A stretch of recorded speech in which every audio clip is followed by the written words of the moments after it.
प्यारे बच्चों, नमस्कार। आज की कक्षा में हम अध्ययन करेंगे वृत्तों से संबंधित सिद्धांत, परिभाषा, क्षेत्रफल के सूत्र एवं उनसे संबंधित समस्याओं के हल। बच्चों, जैसा कि पिछली कक्षाओं में आपने वृत्त के बारे में तमाम चीज़ें पढ़ी हुई हैं, बहुत सारी चीज़ें पढ़ी हैं, तो पूर्व ज्ञान में आपको हम वृत्त के परिचय का पुनः अभ्यास कराते हैं। थोड़ा सा उसे याद करिए, जो कि हमें आगे के प्रश्नों में सहायता प्राप्त होगी। तो जिसमें वृत्त का परिचय, थोड़ा सा परिचय, एक संक्षिप्त परिचय हम लेते हैं। वृत्त की परिभाषा क्या है? किसी समतल में एक निश्चित बिंदु से एक निश्चित समान दूरी पर स्थित समस्त बिंदुओं का बिंदुपथ वृत्त कहलाता है।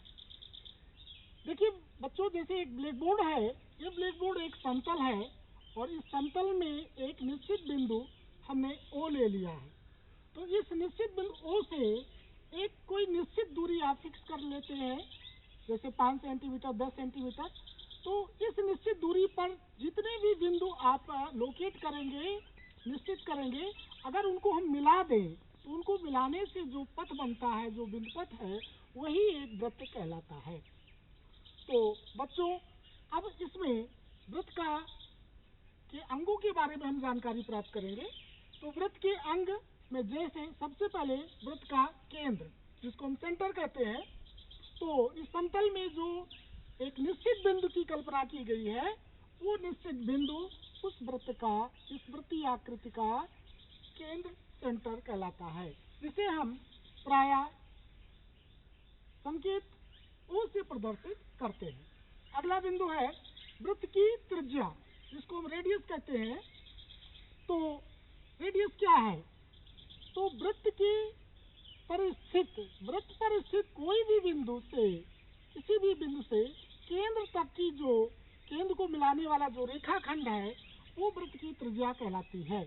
जैसे कि आप इस बोर्ड पे देख रहे हैं चित्र में कि ये वृत्त है और इस वृत्त पर A बिंदु है, B बिंदु है, C है। ये वृत्त पर स्थित है और O वृत्त का केंद्र है। तो इस प्रकार से OA, OB और OC ये वृत्त की त्रिज्याएं कहलाएंगी। इसी प्रकार से और भी बिंदु लिए जा सकते हैं। और ध्यान देने योग्य बात है कि ये त्रिज्याएं जितनी भी हैं, OA, OB, OC, ये परस्पर बराबर होती है। इन्हें हम संकेत R से प्रदर्शित कर सकते हैं। गणना के लिए संकेत R से प्रदर्शित करते हैं। अगला बिंदु है वृत्त का व्यास।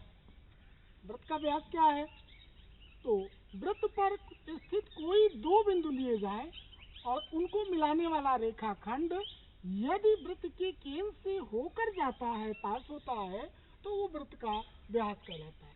जैसा कि चित्र में आप देख रहे हैं कि यहाँ पर दो बिंदु A और C को मिलाने वाला जो रेखाखंड है, वो वृत्त के केंद्र O से होते हुए पास होता है। तो इसलिए AOC कहें या केवल AC कहें, ये वृत्त का व्यास कहलाएगा। और इसको चित्र में देखने से पता चलता है कि OA और OC दोनों वृत्त की त्रिज्याएं हैं और AC एक रेखा है, तो रेखाखंड है। तो OA और OC का योगफल ले लिया जाए तो ये 2R होता है। इस प्रकार से व्यास त्रिज्या का दोगुना होता है। अगला बिंदु है वृत्त की परिधि। तो वृत्त की परिधि क्या है? तो वृत्त पथ की संपूर्ण लंबाई या सीमा परिधि होती है।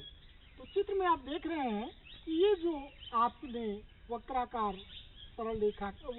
रेखा खींचा हुआ है, यही वृत्त की आकृति है और इसे हम वृत्त की सीमा या वृत्त की परिधि कहते हैं। अंग्रेजी में इसे इंग्लिश में सरकमफ्रेंस से बोला जाता है। सरकमफ्रेंस वृत्त का परिधि है। तो पिछली कक्षाओं में आपने पढ़ा है कि परिधि की लंबाई C बराबर 2πr से हम गणना कर सकते हैं। तो पाई आप जानते हैं, पाई का मान 22/7 होता है, r त्रिज्या होती है, या इसको आप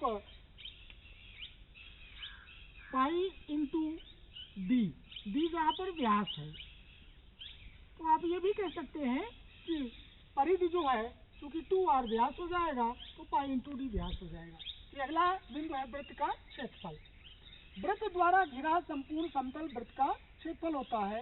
आकृति में ये जो वृत्त की आकृति है देख रहे हैं, सीमा है, इसके अंदर जो समतल का भाग है, जगह है जो घेरे हुए है, ये पूरा समतलीय आकृति का जो क्षेत्रफल है, जगह है, वो इस वृत्त का क्षेत्रफल कहलाता है। इसको भी हमने पिछली कक्षा में पढ़ा है कि इसका मान पाई आर स्क्वायर होता है। वर्ग मात्रक व्यास के पदों में लिखा जाएगा, तो इसे हम पाई डी स्क्वायर बाई 4 वर्ग मात्रक कह सकते हैं।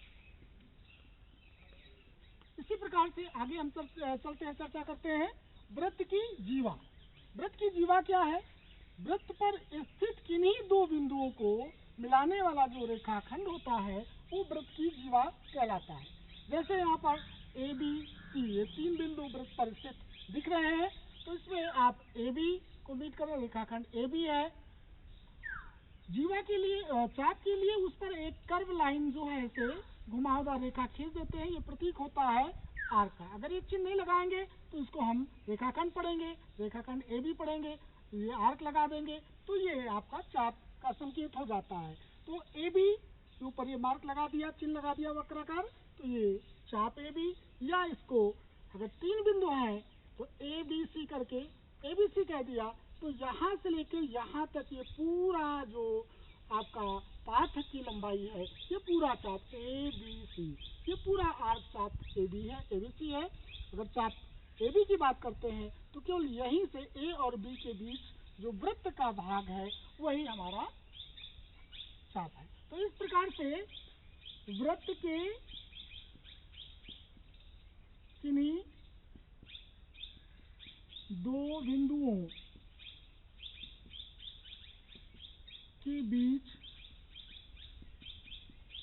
के वृत्त के भाग को चाप कहते हैं। और चाप के प्रदर्शन में आपने देखा कि ऊपर से कर जाएंगे तो देखते हैं। अब चाप द्वारा केंद्र पर अंतरित कोण, वृत्त में वृत्त का कोई चाप है तो केंद्र पर कोण अंतरित करता है। हाँ, इस प्रकार वृत्त के चाप द्वारा केंद्र पर अंतरित कोण, इस कंसेप्ट में इसमें हम समझते हैं कि जैसे ये चाप ए बी है तो इसके द्वारा केंद्र पर कितना कोण अंतरित होता है। तो आप देखें, अगर चाप के अंत बिंदु ए और बी को वृत्त के केंद्र से मिला दिया जाए रेखाखंड सरल रेखा से, तो आप देख रहे हैं कि एक ओ ए बी ट्रायंगल बन रहा है। तो इसमें आप देखें कि ये जो कोण ए ओ बी होगा, ये चाप ए बी द्वारा केंद्र पर अंतरित कोण होगा। तो यहाँ पर आप इसको हम मेजरमेंट भी कहते हैं, ए ओ बी, चाप ए ओ बी का। तो ये अगर थीटा है तो ये थीटा डिग्री में ये आपका चाप द्वारा केंद्र पर अंतरित कोण कहलाएगा। जैसे जैसे चाप की लंबाई बढ़ती जाएगी ये कोण बढ़ता जाएगा। आप देखें जैसे कि ये बी सी की ओर खिसकता जाए और अंततः सी पहुंच जाए तो ये पूरा 180 अंश का कोण बन जाता है, अर्थात अर्धवृत्त द्वारा केंद्र पर 180 अंश का कोण बनेगा और 1/4 वृत्त द्वारा केंद्र पर 90 अंश का कोण बनेगा। तो इस प्रकार से चाप द्वारा केंद्र पर अंतरित कोण से तात्पर्य है कि चाप के अंत बिंदुओं को केंद्र से आप मिला देते हैं तो जो केंद्र पर कोण बनता है, जैसे यहाँ ए ओ बी है या बी ओ सी है, तो ये कोण जो होगा ये चाप द्वारा केंद्र पर अंतरित कोण होगा। अब इसके आगे हम ये आपके पूर्व ज्ञान पर एक छोटा सा प्रश्न रखते हैं। ये आपके सामने चित्र बना हुआ है, आप यहाँ देखें कि एक वृत्त है, इस वृत्त का व्यास PS है जिसकी लंबाई 6 सेंटीमीटर है और इस व्यास पर बिंदु P Q R S इस प्रकार से स्थित है कि PQ बराबर QR बराबर RS, यानी कि Q और R PS को 3 बराबर भागों में बांटता है। तो इस प्रकार से प्रत्येक भाग की लंबाई 2 सेंटीमीटर हो जाती है। तो इसमें ये जो छायांकित भाग है, आप देखें, अगर आपसे कहा जाए कि छायांकित भाग का क्षेत्रफल ज्ञात कीजिए, तो इस समस्या में आपको केवल जो वृत्त के क्षेत्रफल का सूत्र आपने अभी पीछे पढ़ा है, a बराबर पाई आर स्क्वायर, इसका उपयोग किया जा सकता है। इसको ज्ञात करने के लिए आप देखें कि पहला अर्धवृत्त जो हमारा यहाँ से यहाँ तक है, इस अर्धवृत्त का क्षेत्रफल निकाल लें। उसमें से ये QS को व्यास मान करके जो अर्धवृत्त बना है उसका क्षेत्रफल घटा दिया जाए, और जो PQ को व्यास मान करके जो अर्धवृत्त बना है उसका क्षेत्रफल जोड़ दिया जाए। तो यहाँ पर लिखेंगे वांछित क्षेत्रफल या छायांकित भाग का क्षेत्रफल, छायांकित भाग का क्षेत्रफल। तो ये क्षेत्रफल एरिया बराबर यहाँ से यहाँ तक ये 6 सेंटीमीटर है, तो ये त्रिज्या आपकी R बराबर 6 सेंटीमीटर हो गई। और यहाँ से PQ को अगर हम R1 मान लें त्रिज्या, ये PS है, तो PQ बराबर R1 मान लिया जाए, तो ये बराबर 2 सेंटीमीटर हुआ। तो ये 2 सेंटीमीटर, हाँ ये बराबर 2 2 4 2 6 2 सेंटीमीटर। तो ये PQ 2 सेंटीमीटर है, तो इसमें R1 बराबर आप जो है 1 सेंटीमीटर कर देंगे, क्योंकि यहाँ से यहाँ तक ये व्यास है, तो ये 1 सेंटीमीटर हो जाएगा। और QS जो व्यास है वो आपका 4 सेंटीमीटर हुआ, 4 सेंटीमीटर। तो इसकी त्रिज्या R2 अगर ले लें तो त्रिज्या R2 बराबर आपकी 2 सेंटीमीटर हो जाएगी, 2 2 4 2 6। तो इस तरह से छायांकित भाग का क्षेत्रफल हो जाएगा पाई R स्क्वायर, ये जो बड़ा है उसका क्षेत्रफल, और वो अर्धवृत्त है तो हाफ हो गया। उसमें आप माइनस करेंगे ये अर्धवृत्त हाफ पाई ये R2 स्क्वायर, इसको माइनस कर देंगे। और इसमें ये PQ को व्यास मान करके जो आपने क्षेत्रफल अर्धवृत्त का ले रहे हैं इसको ऐड कर दिया जाएगा, तो ये हो जाएगा हाफ पाई R1 स्क्वायर।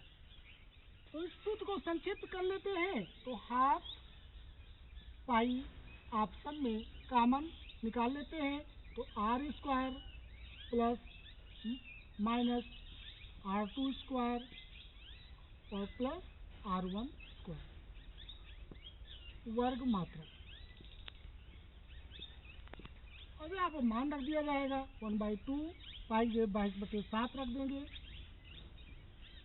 और यहाँ पर ये 6 सेंट, ये आपका R बराबर, ये R बराबर आपका PS बराबर 6 सेंटीमीटर है, तो R बराबर 3 सेंटीमीटर हो गया है। तो यहाँ पर 3 का स्क्वायर माइनस R2 2 सेंटीमीटर है, तो 2 का स्क्वायर प्लस R1 बराबर 1 सेंटीमीटर है, 1 का स्क्वायर। तो ये हो जाएगा CM स्क्वायर, सेंटीमीटर स्क्वायर। तो ये हो जाएगा 11/7 और 9 + 1 10, 10 - 4 6 into 6, 66/7 CM स्क्वायर।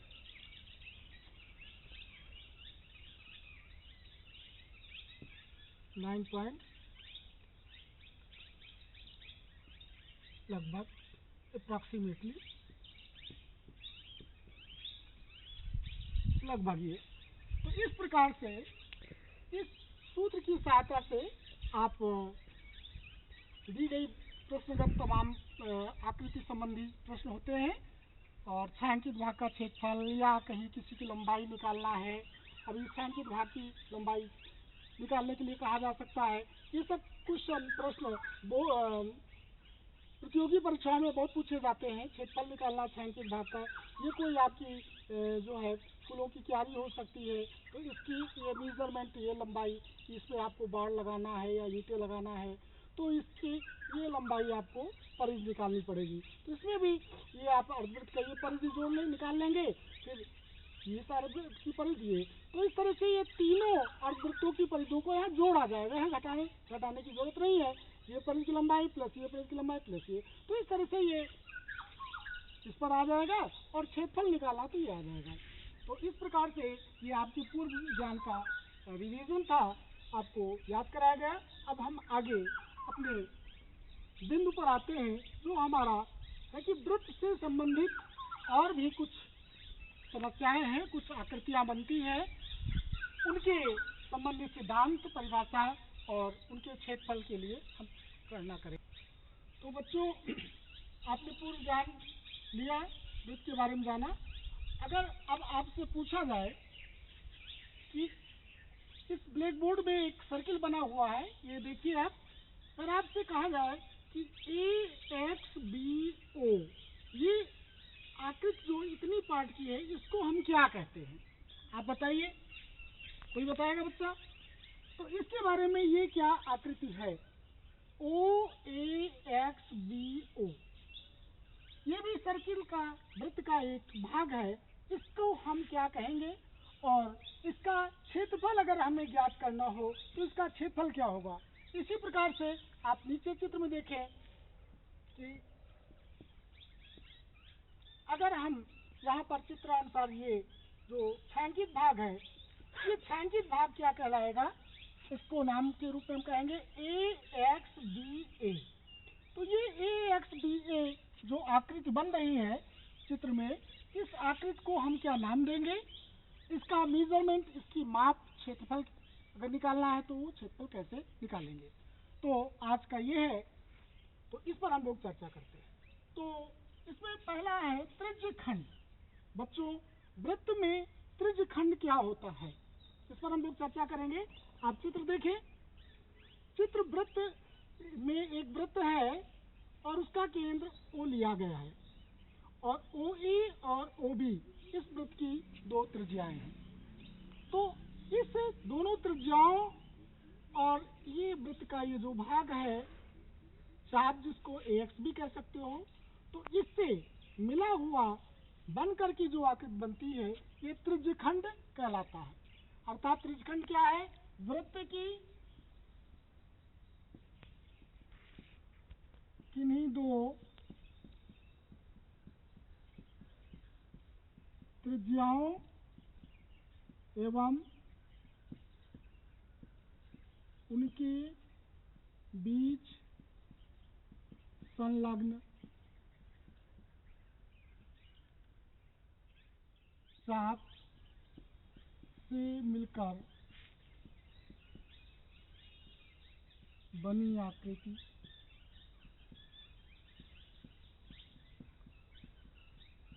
त्रिज्यखंड कहलाती है। तो इस तरीके से आपने देखा कि ये त्रिज्यखंड है, ये आकृति, ये जो छायांकित भाग है, ये हमारा पूरा त्रिज्यखंड कहलाता है। अब इस त्रिज्यखंड का क्षेत्रफल निकालना है, तो मान लेते हैं कि चाप AXB द्वारा केंद्र पर जो कोण बन रहा है वो कोण थीटा डिग्री है। तो इस थीटा के पदों में इस त्रिज्यखंड का क्षेत्रफल निकालना है, और इस वृत्त की त्रिज्याएं R है। तो बच्चों, जैसा कि अभी पीछे हमने पढ़ा था कि किसी वृत्त जिसकी त्रिज्या R है, उसका क्षेत्रफल πr² होता है।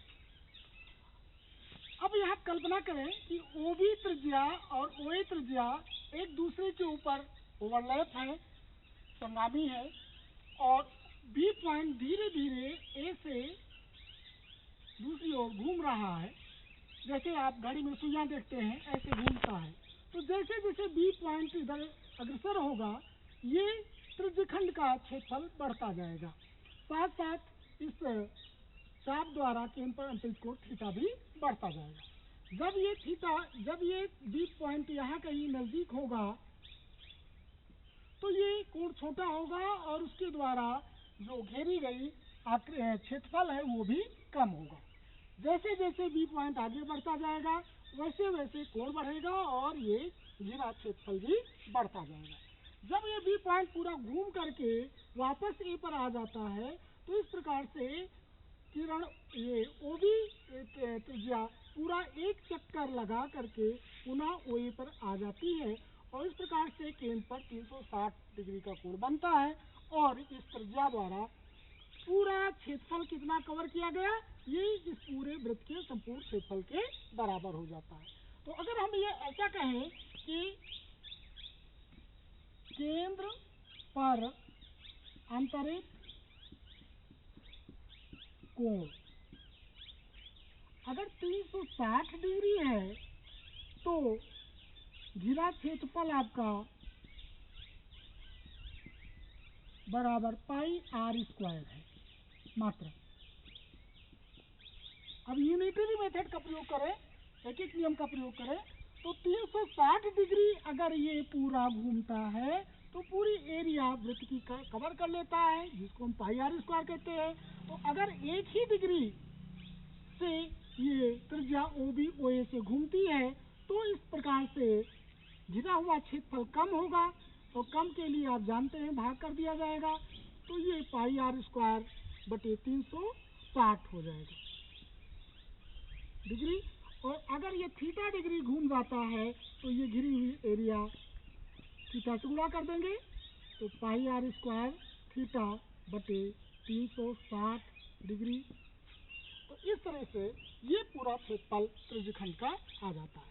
तो चूंकि ये दोनों डिग्री में है तो आप इसको सीधे सीधे ऐसा भी ले सकते हो, थीटा बटे 360 ये कितने पूरे संपूर्ण कोण में त्रिज्यखंड के कोण का क्या अंश है, क्या भाग है। तो जैसे मान लो ये 60 अंश घूम गया तो 60 अंश पूरे घुमाव का कितना हिस्सा है, 60 बटे 360, 1/6 यानी 1/6 घुमाव पर आपका। और उसमें तो एक घुमाव का पाई आर स्क्वायर एरिया होता है, तो कितना घुमाव हुआ है तो वो पाई आर स्क्वायर मात्रक के रूप में हम निकाल लेंगे। तो इस तरह से हम वृत्त के त्रिज्यखंड का क्षेत्रफल निकाल सकते हैं। अब ये त्रिज्यखंड दो प्रकार का होता है, ये दो प्रकार का त्रिज्यखंड होता है। आप जैसा देखें कि अगर ये थीटा न्यून कोण बनता है, एक्यूट एंगल है, तो आपका ये एरिया, ये सेक्टोरियल एरिया त्रिज्यखंड बाकी जो वृत्त का अवशेष भाग है उससे छोटा लगेगा। तो एक भाग छोटा है और एक भाग बड़ा है, तो इसको हम लघु त्रिज्यखंड बोल सकते हैं, और इसको हम जो सांकेत नहीं है उसको दीर्घ त्रिज्यखंड बोल सकते हैं। अब बच्चों, अगर आपने थीटा मालूम है, थीटा के आधार पे आपने एक पार्ट का क्षेत्रफल निकाल लिया। अगर ये लघु है तो बाकी शेष भाग का क्षेत्रफल निकालना है, तो चाहे तो आप 360 डिग्री कोण में से ये डिग्री निकाल करके कोई फाई डिग्री ये कोण अलग निकाल लीजिए, उस फार्मूले में ये फाई का मान थीटा के स्थान पर रख करके अलग से ही क्षेत्रफल निकाल लीजिए, या पूरे वृत्त का क्षेत्रफल आप निकाल करके उसमें से इस लघु का पार्ट क्षेत्रफल घटा दीजिए, माइनस कर दीजिए, तो बाकी अवशेष भाग का क्षेत्रफल आपको प्राप्त हो जाएगा। या आपने दीर्घ वृत्त का दीर्घ त्रिज्यखंड का क्षेत्रफल निकाला है, तो आप पूरे संपूर्ण क्षेत्रफल से दीर्घ वृत्त खंड का क्षेत्रफल, दीर्घ त्रिज्यखंड का क्षेत्रफल माइनस कर देंगे, तो आपको लघु त्रिज्यखंड का क्षेत्रफल प्राप्त हो जाएगा। तो इस प्रकार से आप इसको पूरा से एक बार ध्यान दे लीजिए कि त्रिज्यखंड क्या है, कि वृत्त की किन्हीं दो त्रिज्याओं और उसके बीच संलग्न जो आपका चाप है उसके द्वारा घिरी हुई संपूर्ण जो आकृति है वो त्रिज्यखंड है। इस त्रिज्यखंड का कोई एक कोण है जो चाप केंद्र पर बनाता है, चाप AB द्वारा केंद्र पर कोण थीटा है, तो ये चाप है। अगर ये थीटा जो है 180 अंश से कम है तो ये लघु त्रिज्यखंड होगा। अगर ये थीटा 180 अंश से ज्यादा है, जैसा कि यहाँ दिख रहा है, तो वो दीर्घ त्रिज्यखंड कहलाएगा। तो त्रिज्यखंड का क्षेत्रफल आपने देखा कि फार्मूला होगा पाई आर स्क्वायर थीटा बटे 360। इस फार्मूले से, इस क्षेत्र से आप त्रिज्यखंड का क्षेत्रफल ज्ञात कर सकते हैं। तो इस प्रकार से दो प्रकार का हो गया, एक लघु और एक दीर्घ। तो दोनों के बारे में आपको समझाया गया। अगला बिंदु है इसमें, आप देखें कि वृत्तखंड, दूसरा है वृत्तखंड।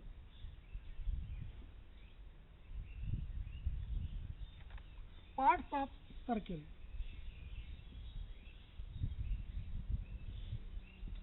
तो बच्चों, जैसा कि इस चित्र में आप देख रहे हैं, वृत्तखंड का मतलब है वृत्त का एक खंड, टुकड़ा। जैसे कि आप कोई भी वस्तु है उसको आप कट कर दें तो वो 2 खंडों में, 3 खंडों में आप टूट जाती है तो आप कहते हैं ये उसका खंड है। उसी प्रकार से अगर किसी वृत्त की एक जीवा खींच दी जाए तो वो जीवा वृत्त को दो भागों में बांटती है। जैसा कि चित्र में देख रहे हैं कि वृत्त की जीवा ए भी है और नीचे ये भाग हमने छायांकित कर रखा है। तो ये अगर यहाँ बिंदु x लिख दिया जाए तो ए एक्स बी ए, जहाँ से चलते हैं वहीं पर नामकरण करते हुए वापस आ जाए तो ए एक्स बी ए। तो ये भाग आपका एक वृत्त का हिस्सा है, एक भाग है। क्योंकि ये आकृति में जो घिरा हुआ है ये पूरा ही वृत्त है। ये आपने लाइन सेगमेंट है, ये रेखाखंड आपने ड्रा कर दिया है, खींच दिया है। तो इस तरह से ये भाग आपका एक खंड हो गया वृत्त का। अब देखने से लग रहा है कि ये भाग छोटा है और बाकी अवशेष भाग बड़ा है, तो ये दो प्रकार का हो गया, एक लघु वृत्त खंड और दूसरा पार्ट है दीर्घ वृत्त खंड। तो ये लघु वृत्त खंड से परिचय आपका हुआ। अब लघु वृत्त खंड का क्षेत्रफल अगर निकालना है आपको तो हम कैसे निकालेंगे, इस पर हम लोग चर्चा करते हैं। तो इस पर चर्चा में बच्चों देखें जैसा चित्र बना हुआ है कि आपने अभी पढ़ा है त्रिज्य खंड में, तो ए ओ बी एक्स ए ये पूरा एक त्रिज्य खंड है। इसका क्षेत्रफल निकालना हमें मालूम है कि अगर ये चाप द्वारा यहाँ केंद्र पर थीटा कोण अंतरित हो रहा है तो इस थीटा कोण द्वारा त्रिज्य खंड की माप पाई और उसका थीटा बटे 360 से ज्ञात कर लिया जाएगा। लेकिन हमें ज्ञात करना है इस लघु वृत्त खंड का क्षेत्रफल। तो इसको ज्ञात करने के लिए हमें ये आप जैसा चित्र में देख रहे हैं कि त्रिभुज ओ ए बी का क्षेत्रफल इसमें से घटाना पड़ेगा। तो यहाँ पे लिखेंगे वृत्तखंड ए एक्स बी ए का क्षेत्रफल इक्वल टू त्रिज्यखंड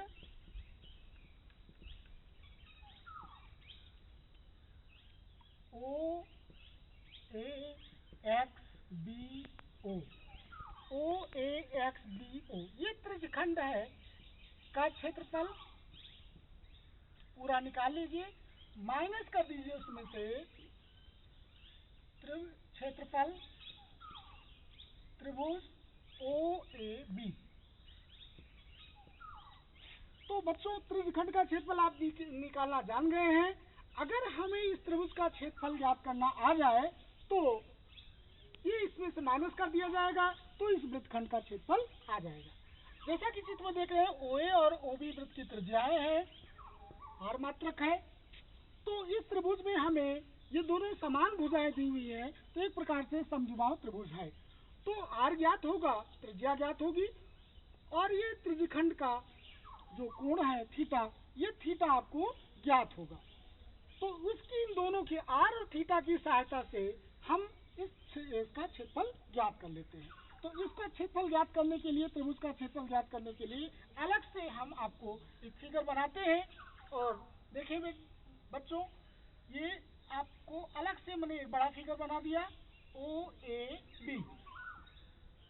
ये समद्विबाहु होगा क्योंकि ये दो भुजाएं वृत्त की त्रिज्याएं हैं, बराबर हैं और ये कोण ऊपर थीटा है।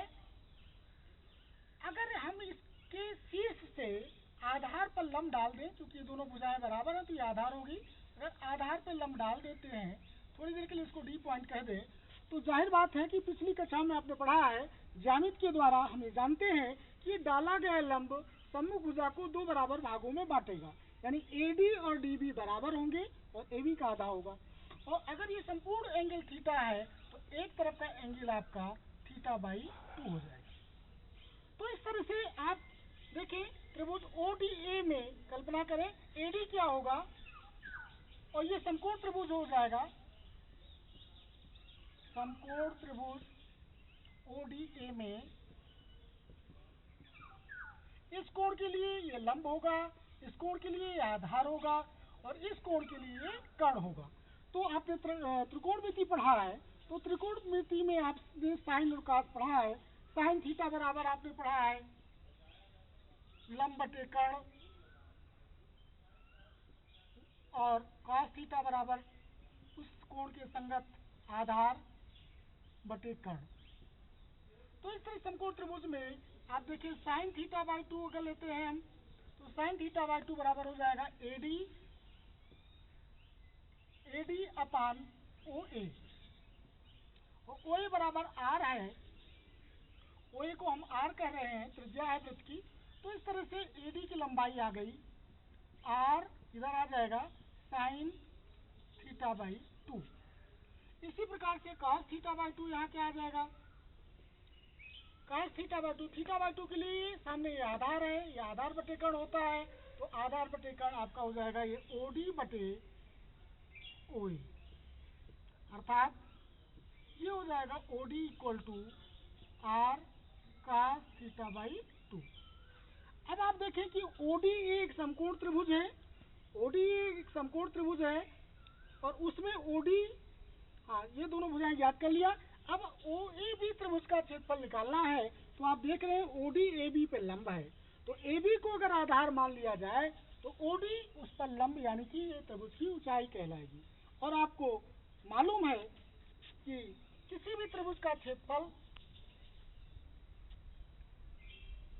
उसकी 1/2 आधार गुणे त्रिज्या होती है। तो यहाँ पर त्रिभुज ओ ए बी का क्षेत्रफल आपको निकालना है, क्योंकि नीचे आपको बताया था हमने वृत्तखंड का क्षेत्रफल निकालने के लिए त्रिज्यखंड का फार्मूला आपको दिया गया है, और ये आप, तो ये हो जाएगा 1/2 आधार गुणे ऊंचाई। तो 1/2 आधार आपका ए बी है चित्र में, और ऊंचाई ओडी है। और जैसा कि आपने देखा कि ए बी जो है ये ए डी का दूना है, तो ये हो गया 2AD, तो ये बराबर हो जाएगा हाफ 2AD इंटू ओडी बराबर हाफ इंटू 2AD। एडी आपका आया है आर साइन थीटा बाई 2, और ओडी है आर कॉस थीटा बाई 2। और त्रिकोणमिति में आपने पढ़ा है कि 2 sine theta by 2 into cos theta by 2 बराबर साइन थीटा, ये पीछे आपने पढ़ा हुआ है, ये फार्मूला है। तो ये 2 sine theta by 2 cos theta by 2 जब साइन थीटा हो जाएगा, R into R R square हो जाएगा, तो 1/2 आर स्क्वायर साइन थीटा, ये हुआ एरिया क्षेत्रफल ट्राइंगल ओ ए बी।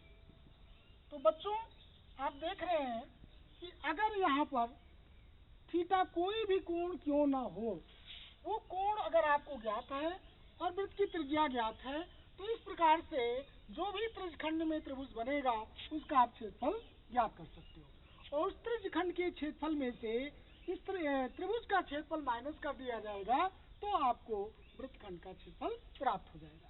ये थीटा के विभिन्न मान हो सकते हैं, 90 डिग्री हो सकता है, 180 डिग्री हो सकता है। तो ये थीटा के पदों में, आर के पदों में क्षेत्रफल हुआ। तो इस प्रकार वृत्तखंड का क्षेत्रफल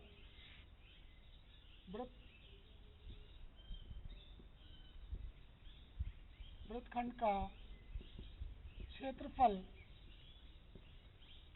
बराबर हो गया पाई आर स्क्वायर थीटा बटे 360 degree minus 1/2 R square sine theta. जाहिर बात है कि थीटा और आर दो चीज ज्ञात होने पर आप वृत्तखंड का क्षेत्रफल ज्ञात कर सकते हैं। फिर उसी प्रकार से, चूंकि वृत्तखंड दो प्रकार का है, छोटा है तो लघु वृत्तखंड है, बड़ा है तो दीर्घ है। जो भी थीटा दिया है उसके संगत आपने वृत्तखंड का क्षेत्रफल निकाल लिया। अगर वो लघु है तो लघु वृत्तखंड है, थीटा 180 से कम है तो, और अगर लघु निकाल लिया है तो संपूर्ण वृत्त का क्षेत्रफल आप पाई आर स्क्वायर में से अगर इसका क्षेत्रफल माइनस कर दोगे तो आपको दीर्घवृत्तखंड का क्षेत्रफल प्राप्त हो जाएगा। तो इस प्रकार से आज की क्लास में हमने त्रिज्यखंड क्या है और ये कितने प्रकार का होता है, थीटा और वृत्त की त्रिज्या के पदों में उसका मेजरमेंट, उसका क्षेत्रफल निकालना, ये हमने सीखा। इसी प्रकार से वृत्तखंड का स्वरूप क्या है, वृत्तखंड के कितने प्रकार हैं, कि सिद्धांत क्या है, और उसका फार्मूला आपने सीखा। अब इस पर हम लोग कुछ क्वेश्चन कर लेते हैं। एक क्वेश्चन लगाते हैं एक प्रश्न आपको देते हैं और उसके बाद आपको उसका लगाने का तरीका समझाते हैं।